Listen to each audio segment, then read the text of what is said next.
Aujourd'hui, dans le podcast AWS en français, on parle des plombiers du numérique, un projet d'insertion pour les jeunes déscolarisés. On vous explique tout ça. C'est parti, c'est maintenant. Le podcast AWS en français. Sébastien Stormac. Bonjour, bienvenue dans le podcast AWS en français. Un mercredi sur deux, vous le savez, on parle d'équité et d'inclusion, d'équité, de diversité et d'inclusion. J'ai buté sur le mot dans ce volet Women in Tech. Alors, je n'ai pas une femme ou une femme inspirante comme invitée aujourd'hui.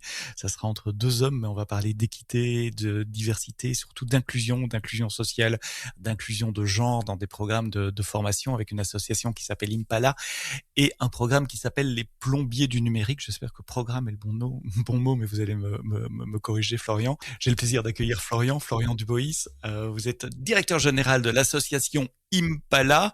On va peut-être commencer par ça. Impala et les plombiers du numérique, c'est quoi et ça vient d'où? Les plombiers du numérique, à l'origine, c'est un projet qui vise à faire connaître les métiers des infrastructures numériques à des jeunes en recherche d'un avenir professionnel. Aujourd'hui, vous avez plus d'1 million de jeunes en situation de déscolarisation, sans diplôme, sans expérience et qui se cherchent une voie. Et il s'avère qu'un des secteurs qui a connu la plus forte croissance en France sur les 20 dernières années, c'est le monde du numérique et des infrastructures numériques. Et quand on parle des infrastructures numériques, on parle de la fibre optique qui raccorde 40 millions de foyers. On parle des data centers qui hébergent les données et puis évidemment de l'autre côté l'ensemble des objets connectés qu'on utilise au quotidien dans nos usages. Et vous n'avez pas créé cette association par hasard? Vous avez vous-même vécu dans les data centers professionnellement? Alors sur un malentendu, je me suis retrouvé à acheter en 2000 une société avec un associé qu'on a construit qui s'appelait Néo Télécom et notre activité c'était de déployer de la fibre noire, gérer des data centers en province et sur Paris, gérer de l'IP, de la connectivité internet et pendant 15 ans jusqu'à la revente de la société. J'ai été baigné dans le monde des infrastructures numériques. J'en ai vu le potentiel, j'en ai vu la croissance, le développement, l'intérêt intellectuel et personnel que les collaborateurs de la société et tous nos partenaires avaient pour ce métier. Et puis, j'ai eu envie de le partager à des gens qui ne connaissent pas ce monde. J'aime bien ce nom, les plombiers du numérique, parce que souvent, j'ai donné beaucoup de cours sur AWS et j'expliquais souvent, je prenais cette analogie de plomberie justement. C'est les tuyaux, c'est les choses qu'on voit pas, mais qui sont absolument indispensables pour que, si je parle des tuyaux et de la plomberie, pour que l'eau arrive à notre robinet. Si on parle du numérique, pour que on puisse utiliser des services numériques, des applications, des sites web, etc. Quelles sont les compétences qui sont nécessaires pour travailler côté infrastructure, côté data center? Il faut avoir envie et tout le monde peut avoir envie. Alors, quand on a envie, après, on apprend à être rigoureux. Quand on a envie, on a cette curiosité qui nous pousse à apprendre toujours plus. Et ce que j'ai remarqué en 20 ans d'activité professionnelle, c'est que la majorité, aujourd'hui, quand on voit les technologies qui existent, elles n'existaient pas pour certaines d'entre elles, il y a encore 6 mois ou 1 an, dans le data center. Il y a 10 ans, on livrait des baies avec 2-3 kVA de puissance électrique. Aujourd'hui, on a des baies avec du direct liquid cooling avec 100 à 150 kVA par baie. Donc en fait, les technologies avancent extrêmement vite et donc il faut des gens qui sont curieux, donc je dis rigoureux, curieux, qui sont capables d'être autonomes, qui sont fiables. Et la magie du monde des infrastructures numériques, c'est que c'est des métiers nouveaux. Personne ne les connaît, y compris au plus haut niveau de l'État. Alors, ça fait maintenant 1 an qu'il y a une vraie volonté, depuis l'annonce du président Macron de dire qu'il va y avoir 109 milliards d'investissements en France. Il y a encore 4 ou 5 ans, les élus et les ministères se demandaient à quoi servaient les data centers et s'il ne fallait pas tous les fermer parce qu'ils consommaient beaucoup d'électricité et qu'ils n'employaient personne. La réalité, c'est qu'effectivement, ils consomment de l'électricité, mais ils fournissent aujourd'hui des services qui sont vitaux à l'activité économique, sociale, politique de notre pays. Ils créent des emplois, contrairement à ce qu'on imagine. L'Internet et les infras, ce n'est pas des nuages vaporeux, c'est des milliers de personnes qui travaillent à gérer ces infrastructures extrêmement complexes. Et ça tombe bien, il n'y a pas de diplôme, donc en fait, on ne peut pas aller voir un jeune déscolarisé et lui dire « Ah ben non, mais tu n'as pas de diplôme, je ne vais pas te recruter », puisque de toute manière, la filière Et le système éducatif français n'a jamais construit de diplôme. Donc, en fait, nous, on fait des formations professionnalisantes, très rigoureuses sur les apprentissages et qui sont reconnues par les acteurs de la filière. Et donc, quand les candidats rentrent au plombier du numérique et qu'ils en sortent et qu'ensuite ils vont postuler, eh bien, on a 80% de sorties positives. 80%, donc 8 jeunes sur 10 trouvent un emploi après cette formation, qui est une formation courte, hein, on ne parle pas d'un cycle de plusieurs années, c'est 3 ou 4 mois, c'est ça que vous avez dit? C'est ça, c'est des formations qui durent 3 à 4 mois, qui s'appuient sur 3 piliers. Oui, ça se passe comment une formation? Ouais, voilà. Le premier pilier qui est hyper important, c'est le savoir-être, les codes de l'entreprise, l'environnement du data center. Il y a des codes, il faut les connaître. Et donc, si vous ne parlez pas le même langage que vos interlocuteurs, vous ne serez pas recruté. Le deuxième, c'est la maîtrise du geste. Historiquement, au plombier du numérique, on formait des jeunes à gérer les équipements clients. Je vais donner un petit chiffre. C'est quoi un équipement client dans un data center? Un data center de 4000 m², c'est un petit data center. Là-dedans, il y a 50% de l'espace réservé aux équipements des clients. C'est-à-dire un millier de baies. Une baie, c'est à peu près 2 m². Vous avez un millier de baies dans lequel vous avez 30 serveurs par baie. Donc, ça veut dire que dans un petit data center, il y a 30 000 machines. C'est ce qu'on appelle la coloc, c'est ça? C'est les clients des data centers vont venir placer leur matériel et donc il faut des techniciens pour gérer ce matériel. Exactement. D'accord. Il faut racker les serveurs, il faut les connecter en fibre, il faut les alimenter, faire l'urbanisation de ces infrastructures techniques, il faut connecter les équipements réseau vers les serveurs, il faut... Et puis ensuite, après, il faut les gérer. Donc, vous pouvez avoir une alimentation qui tombe, vous pouvez avoir un problème sur une optique, vous pouvez avoir à changer un disque dur. Donc, c'est des milliers d'équipements, des dizaines de milliers d'équipements pour lesquels vous avez besoin de milliers d'interventions physiques. Et ça, c'est pas délocalisable. En Chine, en Inde ou ailleurs, il faut des gens sur site pour venir gérer ces infrastructures. Il faut comprendre ce qu'est un data center, il faut connaître cet écosystème. Et donc, ça crée énormément de besoins de main-d'œuvre et d'opportunités d'emploi pour des candidats qui voudraient aller vers ce secteur. Donc ça, c'est le deuxième pilier de la formation. Ensuite? Et le troisième, c'est des stages en entreprise chez les acteurs de la filière. Et ce qui est magique, c'est qu'effectivement, dès le début, j'ai eu le soutien de tous les gros acteurs de la filière du data center, donc tous les gros hébergeurs, beaucoup d'Américains, des Japonais et autres, des Français, ainsi que de tout l'écosystème des entreprises, des sous-traitants et des clients que j'ai côtoyés pendant 15 ans, comme je vous le disais, donc j'en connaissais un certain nombre. Mais on a eu un soutien extrêmement fort de l'ensemble de l'écosystème, de l'industrie du data center et des réseaux, qui fait qu'aujourd'hui, sur la fibre optique, on a accompagné 1 millier de jeunes. Sur les métiers du data center, on a accompagné 650 jeunes aujourd'hui, en 5 ans. En 5 ans. Et le projet va continuer à se développer ainsi. Et ce sont des cours, vous louez des salles de cours et des profs, ça se passe Rien comment de au tout quotidien? ça. Rien de tout ça. Le meilleur moyen d'apprendre, c'est de faire en conditions réelles. Donc, en fait, nos salles de classe, ce ne sont pas des salles de classe. Ce sont des espaces chez des hébergeurs qui nous mettent à disposition les locaux, qui nous donnent du matériel et les candidats apprennent dans des espaces qui ressemblent à des salles blanches avec un faux plancher, des baies, des serveurs, des routeurs, des switches, des équipements de connectivité. Et ils apprennent à manipuler. Donc, vous avez effectivement un endroit où on a une petite salle de classe avec une table et des chaises, parce qu'il y a quand même un peu de théorie à comprendre. Mais le gros du travail, c'est du travail physique où ils apprennent à réaliser les gestes de proximité. Et c'est gratuit pour les apprenants? Comment, enfin, je suppose, c'est la première question. Et si oui, si c'est correct, comment vous financez alors? Alors, le principe, effectivement, des plombiers du numérique, à la base, c'était un projet d'insertion et d'accompagnement de public, de jeunes et de moins jeunes en recherche d'un avenir professionnel. Il est clair que... Alors, ce qui était important pour ces candidats, c'est premièrement d'avoir une formation qui soit courte, d'avoir de la visibilité sur leur avenir. On ne peut pas les embarquer sur un projet qui dure longtemps si derrière, il n'y a pas de débouché. Et puis, évidemment, la contrainte financière est très forte pour ces candidats. Donc, nous sommes obligés de nous appuyer sur les dispositifs de droit commun qui existent, de financement de la formation professionnelle, pour lequel auquel nous rajoutons des financements venant d'acteurs industriels qui nous soutiennent, de fondations et d'acteurs industriels qui nous soutiennent financièrement pour pouvoir mener des actions. Donc oui, c'est gratuit pour les bénéficiaires. Ils ont même une petite rémunération dans le cadre de leur formation, parce qu'il faut qu'ils vivent pendant ce temps-là.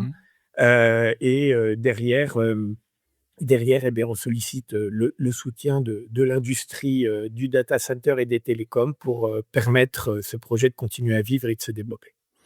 Alors, c'est en Île-de-France, mais pas que. Vous avez mentionné dans notre conversation préparatoire Lyon, Marseille également. Donc, c'est sur l'ensemble du territoire français.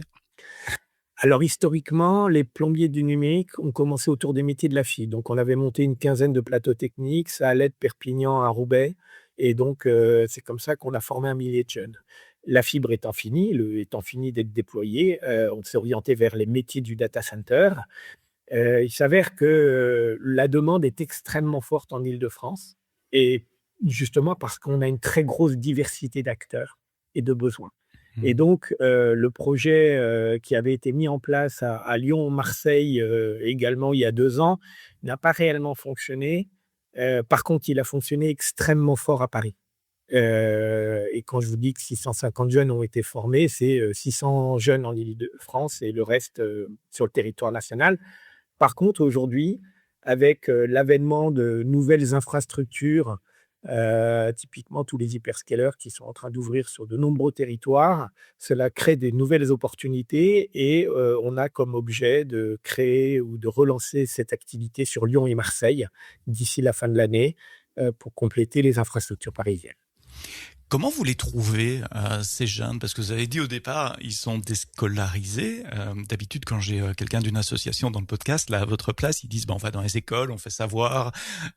Vous pouvez pas aller dans les écoles par définition. Donc, comment vous faites savoir que ce programme existe? Comment vous arrivez à recruter, entre guillemets, une cohorte et depuis plusieurs années comme ça et de faire grandir encore les cohortes? La question du sourcing, effectivement, s'est posée dès le début. Comment pouvons-nous toucher des publics dits invisibles, qui ne sont pas dans les dispositifs de droit commun, qui sont sous des radars, chez France Travail, qui sont sortis des radars. Le premier point a été de dire, OK, il faut qu'on ait une activité très forte sur les réseaux sociaux. Donc, en fait, il y a régulièrement, effectivement, sur l'Instagram et du TikTok, des vidéos qui tournent. On a une activité qui est très active également sur des réseaux type LinkedIn, parce que toute la profession est présente là-dessus et qu'on est connecté à l'ensemble de la profession. Et puis ensuite, le bouche à oreille a marché très bien dans l'ensemble de ce dispositif, à tel point que évidemment, la première promotion est compliquée à mener parce que les candidats se disent « c'est quoi ce projet ? Ça n'a jamais eu lieu. Est-ce que ça va fonctionner ?» Et c'est vrai que beaucoup de candidats qui viennent à nous ont subi beaucoup de désillusions de la part de notre dispositif d'insertion professionnelle français. Et d'éducation. Qui est d'éducation, qui est quand même assez dysfonctionnel. Sauf que quand les candidats se sont rendus compte que le secteur d'activité est extraordinaire, quand vous faites rentrer un jeune dans un data center, vous lui montrez d'eBay, qu'il y a 4 tonnes de serveurs, de matériel, de routeurs, de switch, etc., et qu'on leur explique qu'ils vont gérer les infrastructures de tous les plus gros acteurs du numérique, déjà, on les fait rêver. Donc, effectivement, les informations collectives ont lieu dans des data centers et c'est là qu'on leur explique ce que va être le métier. Et quand ils se rendent compte qu'au bout de 4 mois, il y a un job qui les attend, le bouche à oreille marche extrêmement bien. Et on a des promotions, on a une école à Grigny, par exemple, qui est un territoire au sud de l'Île-de-France très précaire, où on a jusqu'à 150 candidats qui viennent à chaque session, or qu'une session, c'est à peu près 12 candidats. Donc, en fait, des candidats viennent de toute l'Île-de-France postuler au projet parce que, faut être clair, le monde du data center et des infrastructures, ce sont des mondes qui font rêver. L'avenir professionnel qu'on vous y réserve est certain. On travaille dur, mais on est bien rétribué. Et puis, ça attire les jeunes. Vous avez parlé de rigueur au début. Quels sont les prérequis pour un ou une bonne candidate, je suppose qu'il n'y a pas de prérequis d'éducation. Il ne faut pas avoir le bac, par exemple. Faut avoir rien du tout. Le premier prérequis, c'est d'avoir envie.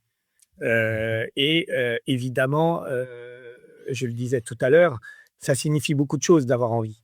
C'est-à-dire que si j'ai envie, ben, je vais arriver tous les jours à l'heure. Si j'ai envie, je vais respecter les gens avec qui je vais travailler, je vais les écouter, je vais poser des questions, je vais être curieux, je vais bien appliquer le geste qu'on me dit d'appliquer parce que quand vous avez un routeur avec des cartes qui coûtent des centaines de milliers d'euros chacune et que le moindre équipement un peu complexe chez Cisco ou Juniper vous coûte 500 000 euros, vous ne pouvez pas jouer avec. Donc, en fait, c'est des équipements qui coûtent extrêmement cher, très techniques, qui nécessitent effectivement une précision importante. Mais c'est quelque chose qui est à la portée de tous. Et c'est justement le fait que nous ne mettions pas l'ensemble de ces prérequis à des candidats en leur disant bah, voilà, il faut que vous cochiez au moins 8 cases sur 10 dans ces prérequis pour pouvoir être, pour pouvoir être sélectionné, qui évidemment fait venir à bout les candidats. Dans ces épisodes du podcast AWS en français, le volet Women in Tech, on parle de diversité, d'équité, d'inclusion, et ce programme coche les 3 cases. Vous avez parlé de diversité de genre en allant dans des quartiers d'éducation prioritaires avec des jeunes qui sont déscolarisés. Mais comme dans les métiers du cloud dont on a l'habitude de parler dans ces épisodes, les métiers des data centers souffrent également d'un manque de diversité de genre, et proactivement, vous allez adresser ce manque de diversité également? Effectivement, on a vu 2 bascules. Il y a 2 sujets qui aujourd'hui ont attiré mon attention très fortement. Alors, le premier est qu'on a de plus en plus de candidats avec un niveau d'études élevé qui viennent à nous. Mais en fait, la réalité, c'est qu'aujourd'hui, si vous avez un niveau bac, c'est ce que j'appelais un niveau élevé. Si vous avez un niveau bac, voire bac plus 1 ou bac plus 2, sachant qu'il y a énormément de décrochage universitaire ou post-bac actuellement en France, vous avez quasiment rien. Et donc, en fait, la situation des jeunes était très problématique quand ils n'avaient pas le bac. Et maintenant, quand ils ont le bac jusqu'à un bac plus 2, elle est toujours aussi problématique. Donc, le niveau des candidats s'est élevé, mais les difficultés auxquelles ces jeunes sont confrontés sont toujours aussi intenses. Et donc, le premier changement qu'on a vu, c'est effectivement lié à la dynamique du projet, mais aussi lié à une forme de précarisation de la société française. C'est le fait qu'il y a de plus en plus de gens dans le besoin qui ne devraient pas l'être et qui ont besoin d'être accompagnés vers l'emploi. Le deuxième point extrêmement marquant, c'est qu'on est dans un monde d'hommes. Il est assez compliqué d'en décrire la genèse, mais dans les métiers de la fibre, eh bien, il y a quasiment que des hommes qui déploient de la fibre. Dans le monde du data center, c'est la même chose. Et peut-être parce que le monde des télécoms et ces environnements-là viennent historiquement peut-être du monde du bâtiment.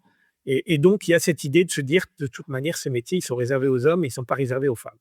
Et quand vous regardez, quand vous allez dans les data centers, vous vous rendez compte que les personnes qui opèrent les équipements, les infras, sont très majoritairement masculins. Donc, on a essayé de faire, pardonnez-moi l'expression, un peu de discrimination positive et attirer à nous des cohortes féminines. Et donc, on a monté des sessions en Seine-Saint-Denis, dans le sud de l'Île-de-France et également à Manille-les-Hameaux, chez un partenaire qui s'appelle Telehouse et qui nous héberge. Des promotions féminines. On n'a pas réussi à faire du 100% féminin, mais à 80%, on avait des promotions féminines. Et en fait, l'idée était multiple. La première, c'était de montrer que les hommes et les femmes étaient tout aussi égales et capables de gérer les infrastructures techniques des clients. Et ça, on a réussi à le montrer. Et l'appétence qu'avaient les filles pour apprendre ces métiers était juste extraordinaire. Et on a des très, très beaux parcours qui en attestent. L'autre point aussi était d'ouvrir les yeux de la société, si je puis dire les choses ainsi, ou en tout cas de l'écosystème du monde des infranumériques et du data center, sur le fait qu'il fallait qu'ils sortent de certains archaïsmes, qui est que quand on recrute des hommes.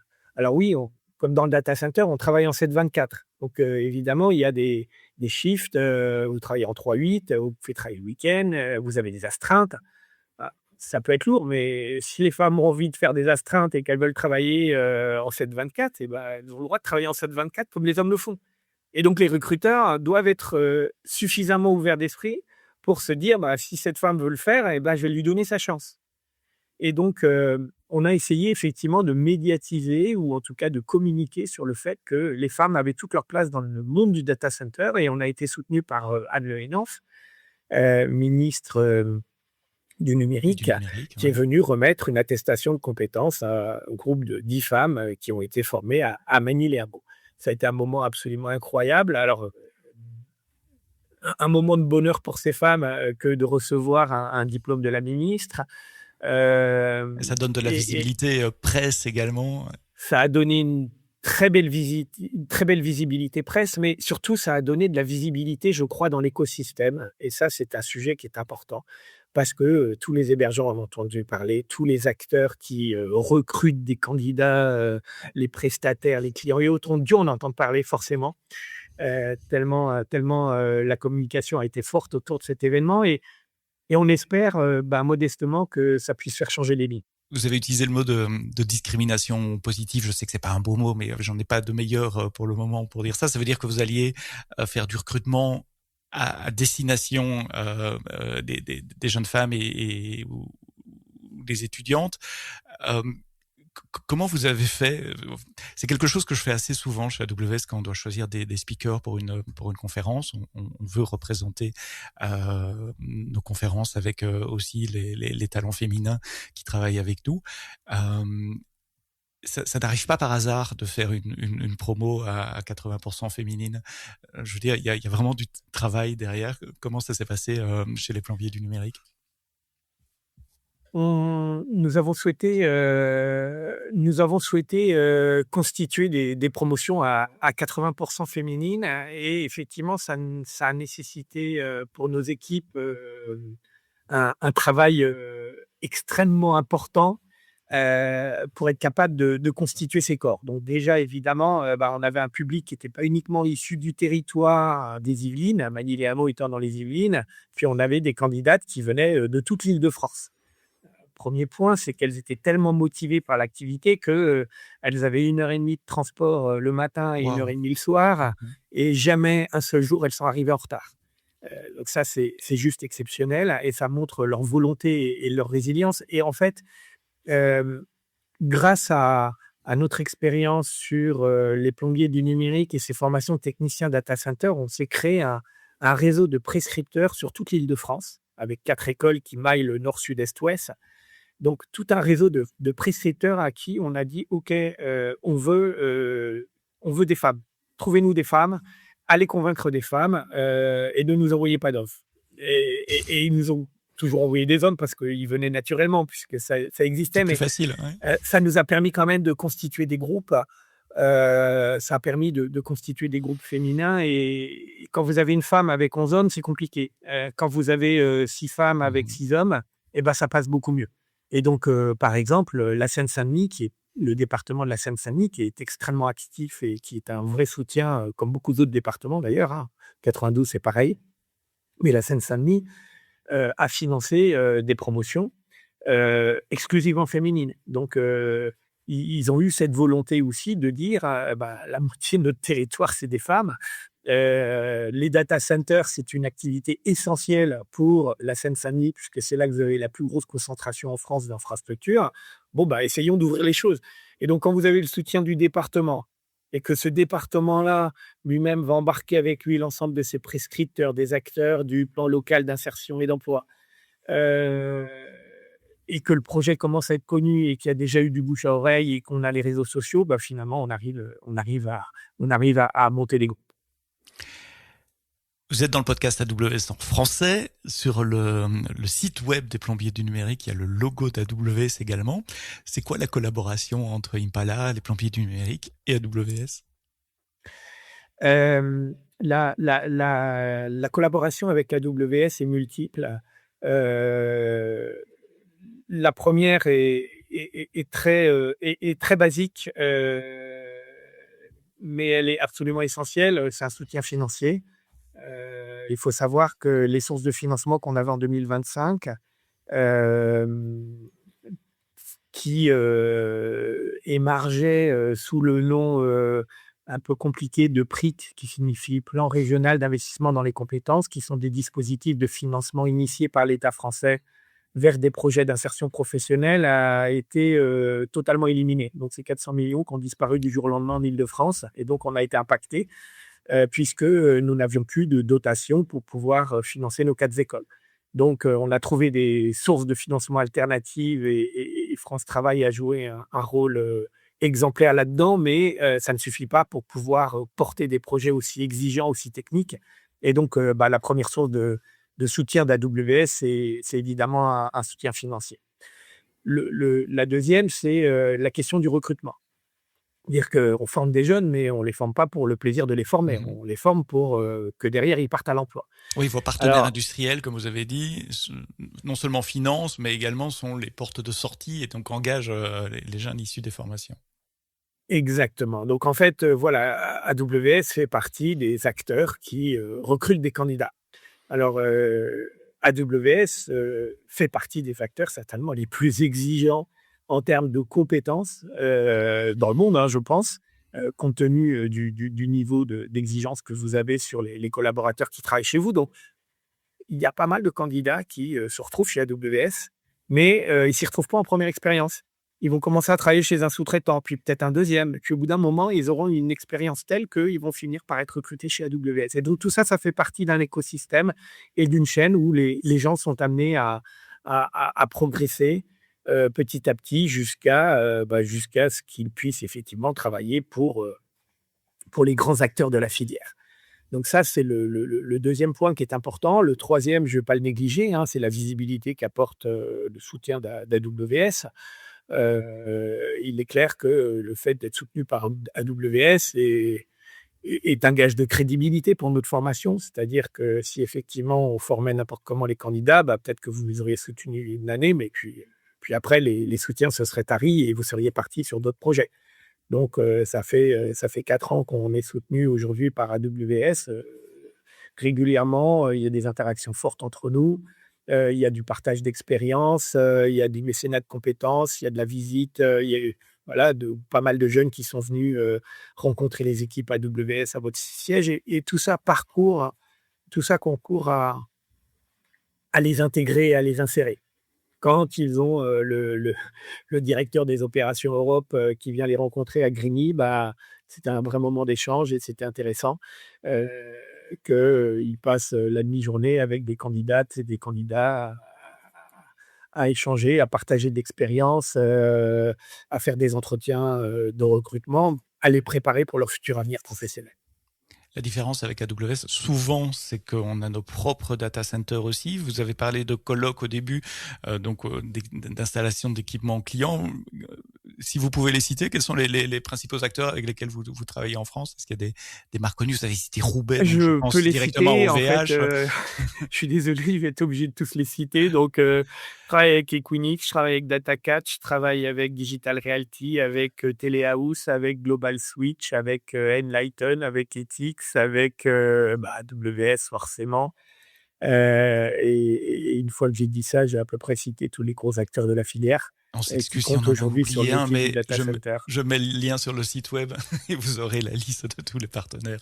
Voilà, et on a eu une chance incroyable, c'est que l'ensemble de la filière a commencé par des fédérations comme France Data Center, qui est un acteur majeur sur le data center, et Infranum, sur les infrastructures numériques, nous ont soutenus et derrière, l'ensemble des acteurs qui constituent le monde des infrastructures numériques ont été un soutien pour l'action des plombiers du numérique.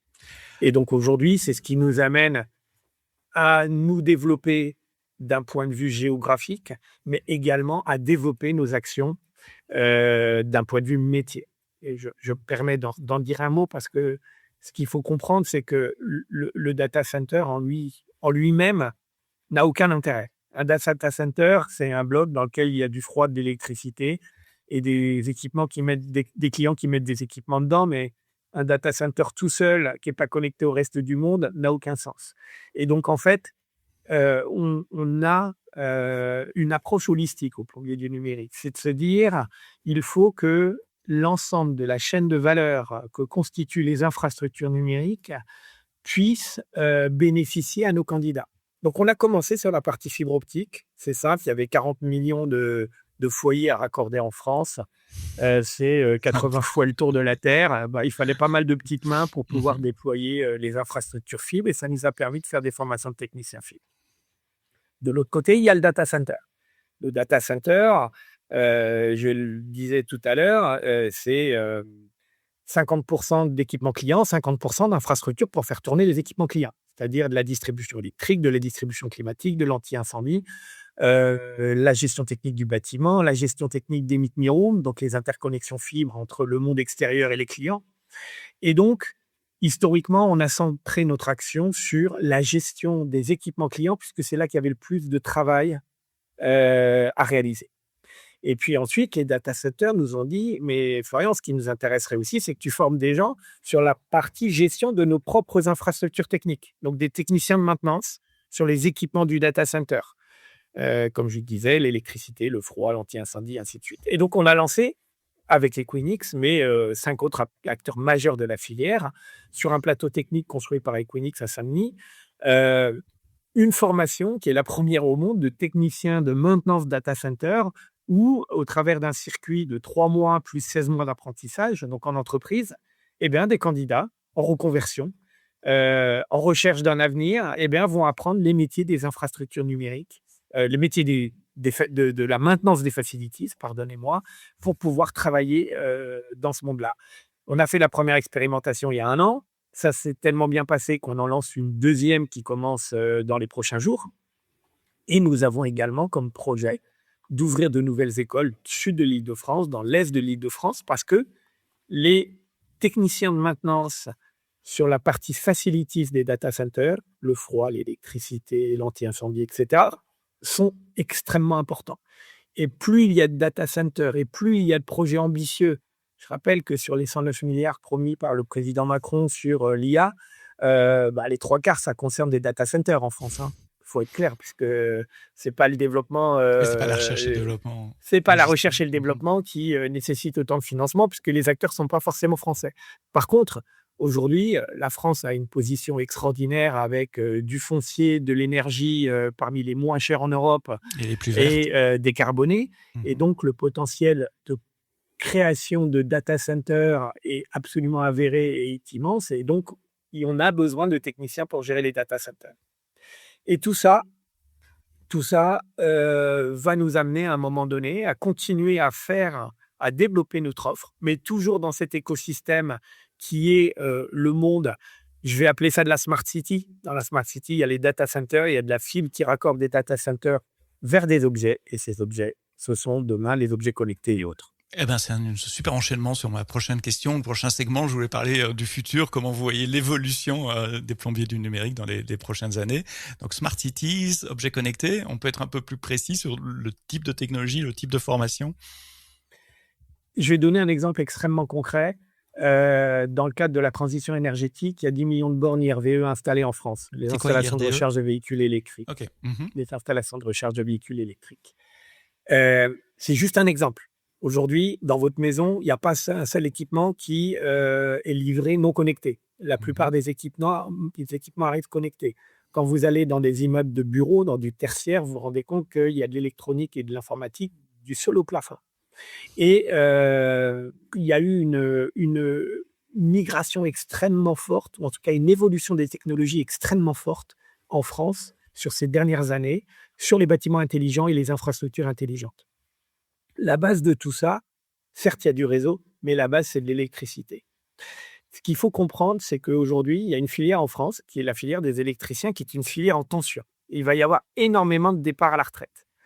Et aujourd'hui, si vous avez envie d'aller vers l'installation des bornes IRVE, de capteurs, de systèmes intelligents, etc., il faut être électricien. Donc, en fait, ce qui se passe, c'est que la plupart des électriciens migrent vers ces nouveaux métiers.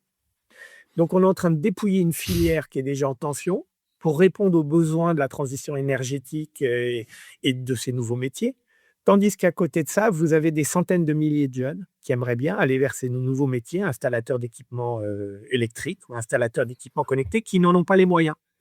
Parce qu'eux, ils sont sortis du système scolaire, ils n'ont pas envie d'y revenir pendant 1 an ou 2 ans pour passer un CAP d'électricien afin d'aller vers ces métiers. Et donc, à titre d'exemple, eh bien, on est en train de monter une expérimentation qui est un circuit court de 4 mois permettant à des jeunes en reconversion d'aller directement vers le métier d'installateur d'équipements électriques. Et donc, c'est installateur de bornes RVE, installateur de systèmes intelligents. On a des partenaires extraordinaires là-dessus, comme Schneider Electric, qui nous fournit des plateaux techniques. Schneider est le leader mondial de toutes les infrastructures autour du data center, mais également sur l'ensemble des produits et des objets intelligents. Et donc, grâce au soutien d'industriels, grâce au soutien d'entreprises qui ont besoin d'électriciens, eh bien, on va faire évoluer nos formations vers ces métiers de l'électricité avec un potentiel de recrutement absolument incroyable. Et là, ce sont des formations qualifiantes avec des diplômes reconnus par les acteurs? Comme ce sont des circuits courts, on ne peut pas aller jusqu'au diplôme. Oui. Par contre, effectivement, elles sont qualifiantes en ceci que les candidats, il faut savoir qu'un diplôme, en général, c'est plusieurs CCP. C'est-à-dire c'est des certificats. Il y a 2 ou 3 CCP dans un diplôme qualifiant reconnu par l'État. Et donc là, on fait passer un CCP aux candidats, mais surtout, on leur fait passer toutes les habilitations, habilitation électrique, habilitation P1, P2 pour les bornes de recharge de véhicules électriques, AIPR, etc. Donc l'idée est de leur faire passer, en plus de ce diplôme, de ce CCP, l'ensemble des habilitations nécessaires pour pouvoir travailler chez les industriels de la filière. Comment les auditrices, les auditeurs du podcast AWS en français peuvent contribuer, aider, participer à faire savoir ou autrement à ce programme Les Plombiers du numérique? Aujourd'hui, en France, on est en permanence baigné par un discours extrêmement anxiogène sur l'avenir de la société, sur l'avenir économique du pays, sur les opportunités qui existent. Ce qu'il faut comprendre, c'est qu'aujourd'hui, le monde des infrastructures est une incroyable opportunité. Alors, c'est une opportunité professionnelle pour les industriels, c'est une opportunité pour les personnes qui travaillent dans la filière, mais c'est aussi une opportunité sociale pour la France que de créer de nouveaux besoins, de nouveaux usages et donc de nouvelles opportunités pour des candidats qui se cherchent un avenir. La magie des infrastructures numériques, c'est que ce n'est pas délocalisable. C'est des infrastructures qui sont physiques, qui sont sur le territoire français. Vous êtes sûr que si vous travaillez là-dedans, vous aurez un boulot toute votre vie. Et c'est ouvert à tout le monde. Et donc, l'idée serait de dire comment on fait pour en parler encore plus, comment on fait pour l'ouvrir à toutes les tranches de la société, à toutes les catégories sociales, aux hommes, aux femmes, aux jeunes, aux moins jeunes, parce que chacun a des opportunités professionnelles à l'intérieur de ce secteur d'activité. Et donc, c'est cette dynamique et cet engouement qui vont alimenter la pompe, parce que la pompe est là, en tout cas, les investissements sont là. Et au niveau des industriels, il manque aujourd'hui juste l'appareil de formation. Et donc, nous avons fait le choix de ne pas faire de la simple formation. On a fait le choix d'avoir un engagement citoyen extrêmement fort autour du développement des infrastructures numériques pour en faire bénéficier ceux qui en ont le plus besoin.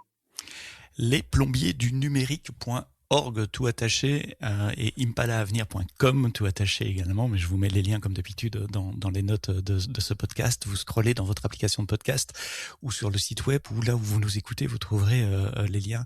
Merci Florian pour ces explications, formation pour les jeunes déscolarisés dans les métiers du data center, mais pas que, les métiers de la ville connectée ou de la maison connectée et des objets connectés en général pour les hommes et les femmes également qui veulent travailler dans ces domaines-là.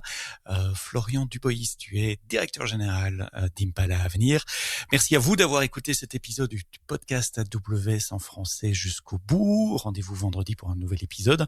On parlera de logiciels, là plutôt, d'intégration continue, de déploiement continu avec une start-up française qui s'appelle Runs On. Vous en saurez plus vendredi matin dans vos applications de podcast. Mais d'ici là, comme j'ai l'habitude de le dire, quoi que vous codiez, codez-le bien.